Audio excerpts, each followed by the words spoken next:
So let's start it. Hey, brothers and sisters from the Starknet ecosystem. Welcome to the Star Cafe, a virtual cafe where you'll enjoy some good quality content about Starknet, brought to you by Nurstar, your personal Stark barista. So, dear Starknet fam, today's is a very special cafe session as we'll have the pleasure to host CryptoGurkha, a very good and active content creator in the Starknet scene. And in this Star Cafe, we are going to have an overview of his own Starknet journey first, before transitioning to the StarknetEco community-driven dashboard that will be held in the second part, as Gurkha also plays an important role in this community, together with other creators from the space. However, let's welcome Gurkha to the cafe. Hey, my friend, how is it going?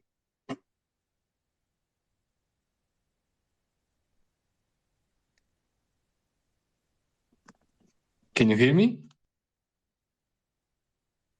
I think we have some communication problems. Oh, hi, sorry. I had some problem with my microphones. Apologies. Thank you very much, Nursa, for having me. Thank you for invitation to Stark Coffee. It's a pleasure to be here. I'm literally having a coffee as we speak. Yeah, glad to be here. Good, nice. I'm glad you're enjoying a good coffee on your side. I've just taken mine half an hour ago, and I don't want to get too much caffeine. However, yeah, let's start this Star Cafe with an icebreaker about your Starknet story. So tell me why and how did you get involved in the Starknet ecosystem? What sparked your interest in this scaling solution? Yeah, sure. I'll just give you a short TLDR. In my case, my journey to the Starknet ecosystem started with a long-standing interest in the crypto space. I've been in crypto since 2015, and been following the developments quite closely. I've previously worked in hospitality and in a brokerage division in a bank, and I've been drawn to the potential of blockchain. I've been traveling since 2 years, so while my travels in Nepal, so that's my home country, I was contemplating a little bit about the future of blockchain, and somehow became convinced that layer 2 is a solution which is necessary, and it's a significant step in the evolution of crypto. After realizing this, that scalability and efficiency is necessary, I went into depth research of layer 2 solution, and one thing after another, I got stumbled on Starknet because I was thinking about call or a YouTube video where Vitalik once mentioned snarks, and I Googled it, and one thing after another, I fell into the rabbit hole of Stark and Starknet. And since then, I've been quite fascinated and started writing threads and small blogs about the ecosystem, because back then there weren't many projects, so you could approach them on Discord and ask them for an interview, which I did. And yeah, I started writing threads, and now I do YouTube video, and I do the content side on StarknetEcosystem.com. Very good, fair enough. Thanks a lot for your overview on your journey in the Starknet ecosystem. Well, you've been creating a lot of contents, for the past 10 months, and I would like to know from you how your contents and your activity as a content creator evolved during the past 10 months.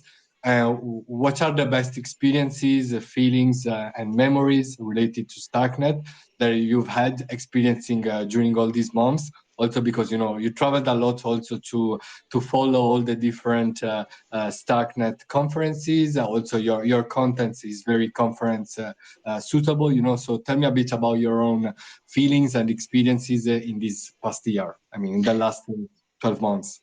Yeah, that's a very good question. I had a lot of beautiful experiences over the last few months. So basically, while, as mentioned before, I was in Nepal, I was starting writing the threads. I noticed there was a conference in Paris coming up, which was Starknet CC. Unfortunately, I missed out the first ever Starknet hackathon, which was in Amsterdam. So I told myself I cannot miss this out because I would love to meet the community personally. Prior to that, I came to the conclusion that it might be interesting to do some kind of intimate interview format around these conferences, which is my interview format called Walk the Talk. I had my first few interviews. That was quite exciting for me because I had no primary experience with editing and meeting all these people the first time with whom you were writing for a longer time. Was very beautiful for me, and you could hang out with them, have 1-2 beers, chill out, and then have conversation around Starknet. I think one of my most favorite experience or memory was when I was in Bangalore for I think Starknet CC Bangalore. I spent time with Rohit, and we chilled and met the Indian builders, and they were like super dedicated in their craft at the hackathon. That was like one of my fondest memory in the ecosystem by now. Thanks a lot for sharing such very interesting and also, I suppose, very life-changing moments from your own experience. And Yes, exactly. yeah, and it was also a pleasure to meet you at the Lisbon hackathon at the Lisbon Starknet CC. And yeah, we met there. I also remember we had a great time together, and looking forward to meeting you again at the next occasion. Yeah, let's see. Hopefully Nursa, soon. I mean, my question to you would also be, what's your favorite experience by now? I mean, you've also experienced quite a well in the ecosystem. Yeah, sure. Well, I think I had a great time during in Lisbon during the Starknet CC, because it was my first crypto conference ever. Because I entered the crypto space in 2019, and then there was COVID. I've always been like a very online based, but then I realized I would also like to experience some kind of real life events. So that was my first one. It's been an amazing experience, and then obviously the I also had a great time, obviously, in Tokyo last month at the Stark Tokyo events, and also in other more general crypto events as well. I had a great time, and yeah, there were those were some of my best memories. Yeah, from this Yeah, kind of events. great memories indeed. Yeah, it is. Yeah. And before switching our focus to the StarknetEco community that you've been helping a lot during the past months, I would like to I would like to ask you for something related to a very important piece of content that you published recently, and I'm talking about the mini documentary called "Inside the StarkWare," which was shot at the StarkWare's headquarters in Tel Aviv during the last StarkWare sessions last February. So obviously the listeners don't need any spoiler about that. And for those who have not still watched it, they can go to the CryptoGurkha YouTube page and watch the entire documentary. However, I imagine that producing this documentary and entering the house of Starkware must have been a very intense and unforgettable experience. So, what did you learn from it? I mean, did you have fun? Tell me a bit about that. Yeah, that's a very great question. So I'll just give you a backstory of how the idea emerged of Inside Starkware. And you also previously asked me how did my content evolve over the time.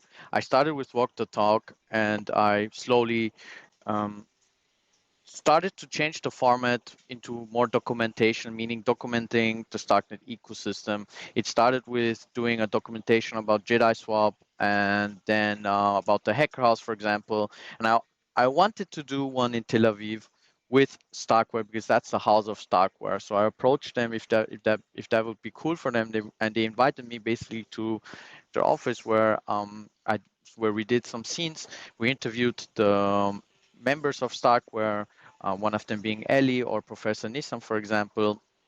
Um, it was quite, of course, obviously I was a little bit nervous at start, but then once we got into the house, they were very inviting, the people from Starkware, and they showed us around, and we recorded some nice footage. And it was quite challenging afterwards, in a sense, to make some kind of storyline out of it, because as mentioned previously, I didn't really have a lot of editing experience. So I did it together with a friend of mine, and it went out pretty well. And I'm glad how it happened and how the outcome of the documentary is quite nice. Cool. Yeah. Congratulations on such documentary because Thank it's you. very well done, and I really enjoyed it myself. I And appreciate it. Thank you. yeah, you're welcome, man. And well, right now it's time to switch our focus to the StarknetEco community. That, as I previously said, you've been contributing a lot during the past months. So, would you like to give us an introduction about StarknetEco? You know, brief introduction on its early days and on its mission. Yeah, sure. I've been in Starknet ecosystem since starting this year, but this initiative was initially started by the Avenue team, previously known as AlphaRoad, the aggregator which was launched recently on testnet. I joined and support them on the content side, meaning I manage all the content side and with the ideas.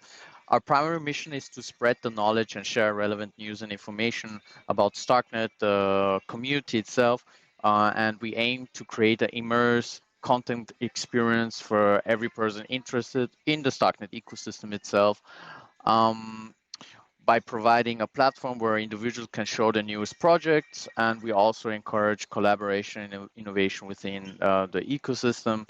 Our goal is to enable developers, users, enthusiasts to connect and learn and contribute to the growth of Starknet.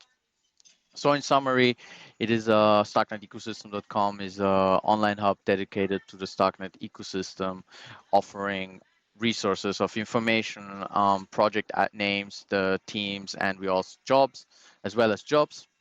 And with the focus on spreading knowledge and fostering community engagement on the Twitter side. Very well.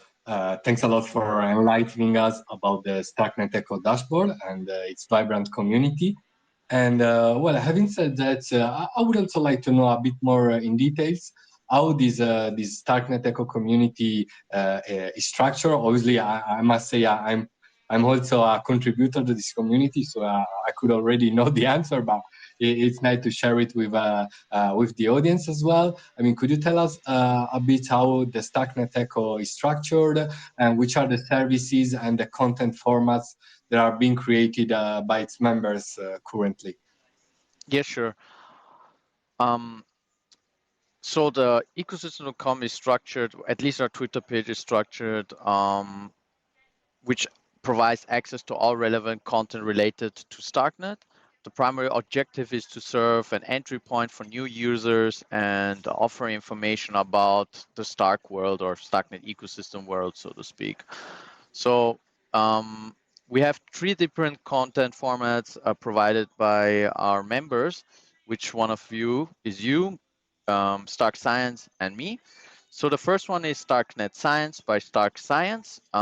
This thread focuses on the scientific aspects about Starknet and the tech behind it. We started providing simple knowledge about Starknet and then gradually delved more into the depth topics over time. So the recent post was about the node. And this content includes graphs and comments from Stark Science. He's been doing a great job and getting more into depth. It's quite people like it a lot. And the second one would be Le Monde de Starknet, which was written by you personally, Nursa. This is I a bi-weekly. confirm. Yeah, it is a bi-weekly newsletter released every Sunday, and the newsletter aims to provide readers with a comprehensive view of all relevant Starknet news throughout the week. It covers wide range of topics related to Starknet, and readers can also benefit from your unique perspective on news. So would you like to maybe give a comment on Le Monde? Sure, absolutely. Yeah. First of all, I would also like to shout out to you because I mean you're the editor as well, so you also order the news, and so you also play a very good part in it in the Le Monde.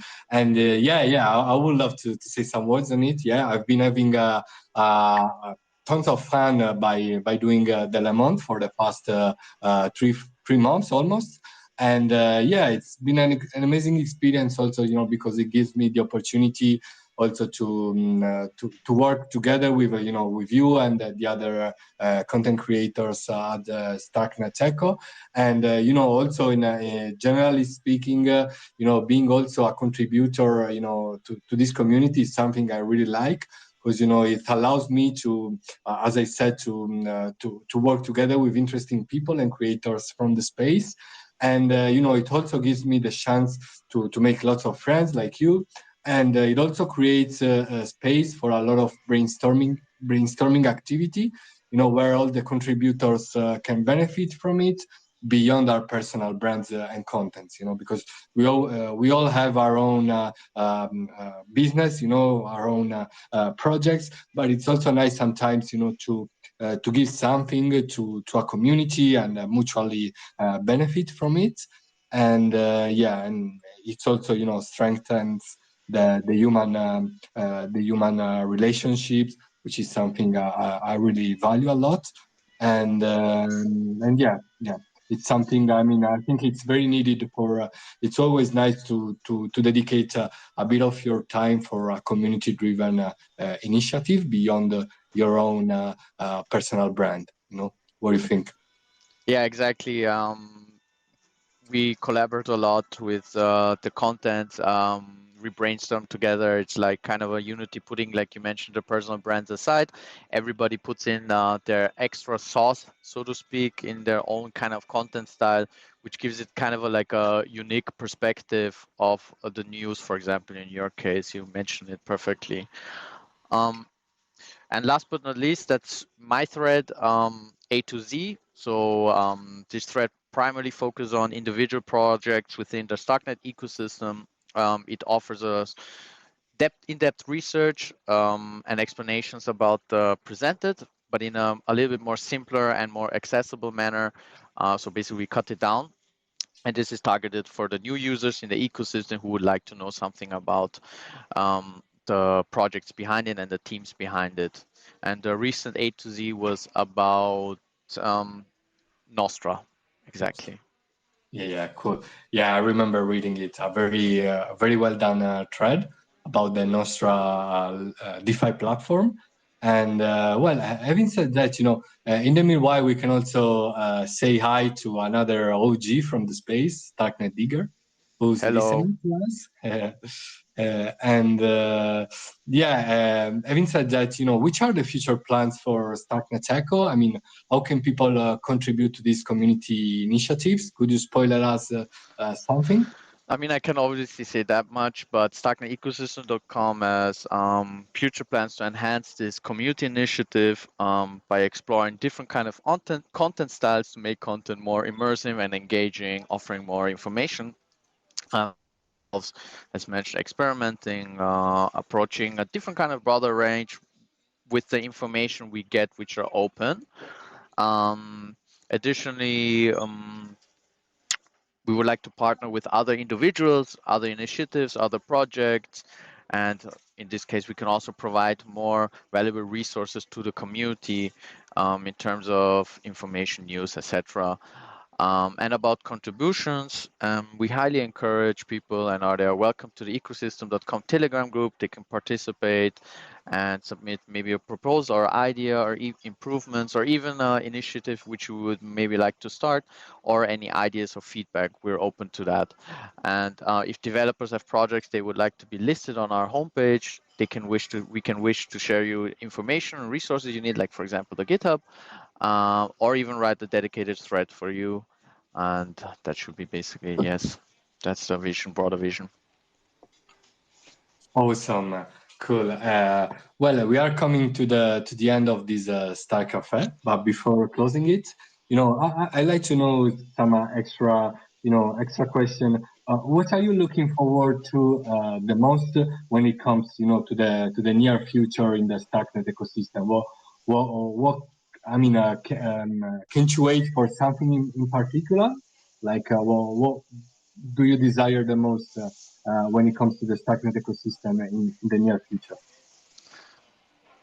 What I personally desire is to continue this strength we have as a community, as a unity, so to speak, because I believe Starknet has a very strong community, and that differentiates us between other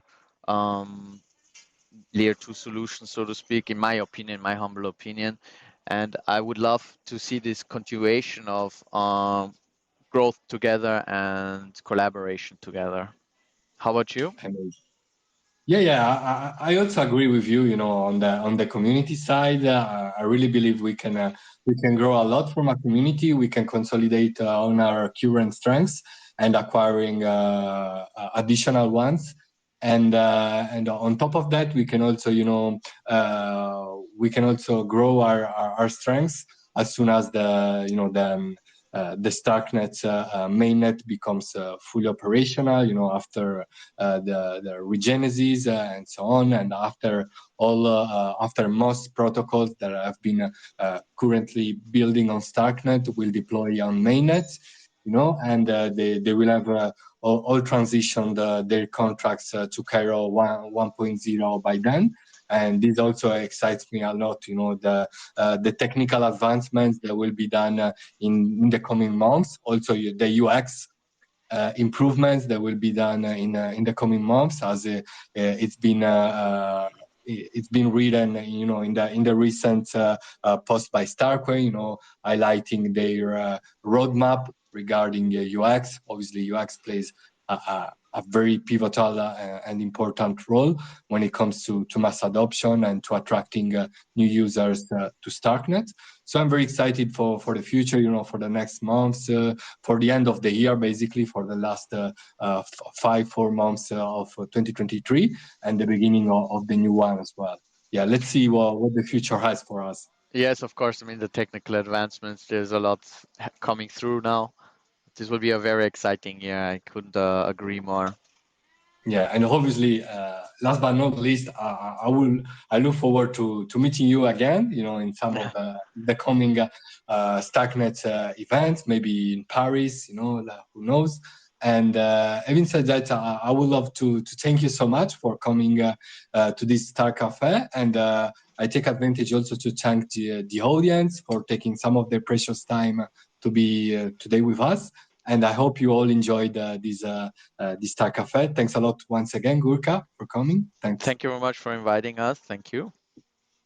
Thanks, man. And well, guys, see you on the next time. And remember to share the Starknet Vibe.